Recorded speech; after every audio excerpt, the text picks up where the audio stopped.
बार बार अपनी मांग करते हैं कि भाई हमको स्टेट मानदेय बढ़ा दे या हमको समायोजित कर दे।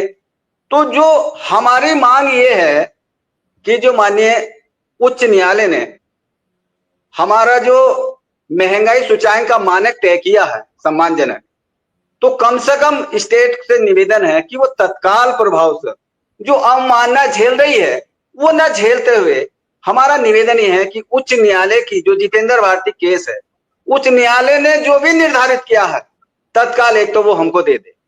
दूसरी बात यह है कि जो रामशरण मौर्य केस है, जो हमको आनंद कुमार जजमेंट का दूसरी भर्ती में अवसर मिला था लास्ट अंतिम, उसमें 38,000 पद जब हमारे होल्ड हुए तो उत्तर प्रदेश सरकार ने ये एक एफिडेविट दिया, जो सॉलिसिटर जनरल थी, असिस्टेंट सॉलिसिटर जनरल ऐश्वर्य भाटी जी, उन्होंने कहा था कि आर्टिकल 14 और 16 का अगर उल्लंघन हो रहा है और अगर शिक्षा मित्रों के अधिकारों का कहीं हनन हो रहा है तो ये भर्ती हमको करने दे। ये स्टेट की है सर, स्टेट का एफिडेविट है और हमारे पास 51,112 पद और रिक्त हैं। हम जो अगला चयन होगा हम इनको एक अवसर देंगे। स्टेट की बात सर्वोच्च न्यायालय ने मान ली, स्टेट की बात, और उन्होंने स्टेट से ये आशा करी कि भाई आपका नैतिकता, हम आपकी नैतिकता पर छोड़ देते हैं और आपकी नैतिकता ये है कि इनको एक अवसर उठाकर इनका अवसर का लाभ देना है, जो आनंद कुमार जजमेंट का। तो ये जो मेरा निवेदन ये है कि भाई कोई भी हमारे मुंह में आकर रोटी नहीं देगा, हमको अपने अधिकारों के लिए स्वयं प्रयास करना पड़ेगा और वो भी डॉक्यूमेंटल लड़ाई लड़नी पड़ेगी। तो हमारी जो मांग है स्टेट से कि कम से कम जब हमको सर्वोच्च न्यायालय के या उच्च न्यायालय के आदेश से रिवर्ट बैक किया गया तो उन्हीं के आदेश से हमारा सम्मान और स्वाभिमान बचा ले। भाई जितेंद्र भारती केस के जो भी निर्धारित क्रम है गए सूचांक है, 1 रुपया, 2 रुपए, 10 रुपया, 10,000, 50,000, जो भी आप निर्धारित करें, हम उसमें इकबट नहीं कर रहे। आप उच्च न्यायालय की बात मान लें, एक बात मानदेय बढ़ाने में।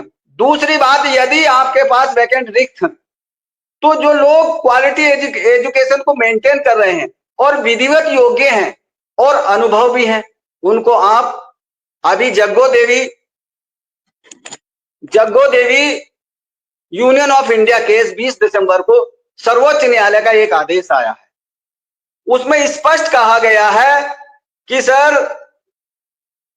जो लंबे समय से कार्यरत हैं उनको स्थायी किया जा सकता है।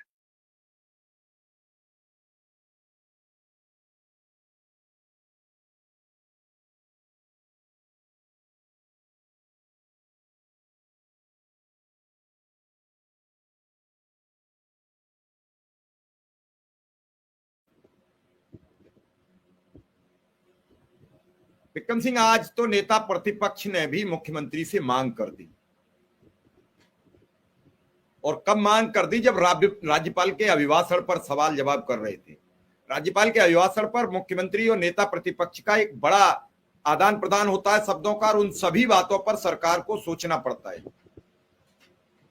और माता प्रसाद पांडे जी ने बाकायदा कहा है, 1.25 मिनट का वीडियो है, अभी लाइव प्रोग्राम चल रहा है, उसमें उन्होंने बोला है। मैं कोशिश करूंगा कि दिखाने का, लेकिन उम्मीद है कि दिख जाए तो बहुत अच्छा रहेगा, लेकिन मैं प्रयास करूंगा। क्योंकि विधानसभा का पूरा प्रोग्राम मैंने अभी लाइव कर दिया, तो लाइव चल रहा है, मैं कोशिश करूंगा। लेकिन विक्रम सिंह, अब कुछ बचा नहीं।